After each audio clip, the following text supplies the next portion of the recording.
Already சொன்ன மாதிரி நம்ம என்ன பார்க்கிறோம் அப்படின்னா 12 விதமான முத்துக்கள் தான் நம்ம பார்க்கிறோம். ஆல்ரெடி பாகம் 1, பாகம் 2, மீண்டும் பாகம் 3 பார்க்கிறோம். பாகம் 1 நம்ம ஃபுல்லா கிளாரிட்டியா நம்ம பார்த்து முடிச்சிருக்கிறதுனால பாகம் 2 கொஞ்சம் பார்த்துட்டு பாகம் 3க்குள்ள போகலாம்.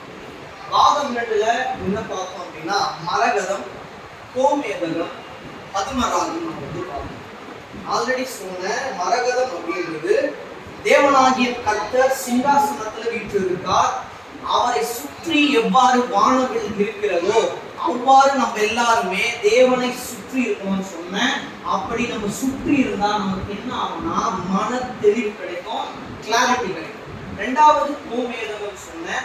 கோமேதகம் அப்படின்றது தாழ்மை, தைரியம், நம்பிக்கை. அப்போ தேவன் மேல நம்ம உண்மையா இருக்கணும் அப்படின்னா நம்ம எப்படி இருப்போம்? தாழ்மையா இருப்போம், எல்லா காரியத்திலையும் தைரியமா இருப்போம், அவர் மேல எப்படி இருப்போம்? நம்பிக்கையா இருக்கும். இறுதியாக என்ன பார்த்தோம்னா பதுமராகம்.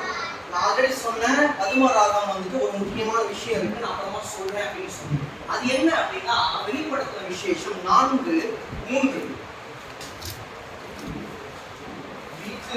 வீற்றிருந்தவர் பார்வைக்கு மற்றவர்களுக்கும் பதுமராகத்துக்கும் ஒப்பாயிருந்தார். அப்போ பதுமராகம் அப்படின்றது ராஜாவாகிய தேவனை குறிக்கிறது. இன்னொன்னு சொன்னேன், இது என்ன சொன்ன, நம்ம அரச குடும்பம் அப்படின்னு சொல்லிட்டு சொன்னேன். அப்போ ராஜாவாகிய தேவன் நம்மோடு இருப்பாரானா ராஜாவோட பிள்ளைங்களாம் யாரு? என்ன குடும்பம்? அரச குடும்பமா இருந்தோம் அப்படின்னு சொல்லிட்டு முடிச்சேன். இன்று நம்ம என்ன பார்க்க போறோம் அப்படின்னா வெளிப்படுத்துற விசேஷம் 21:20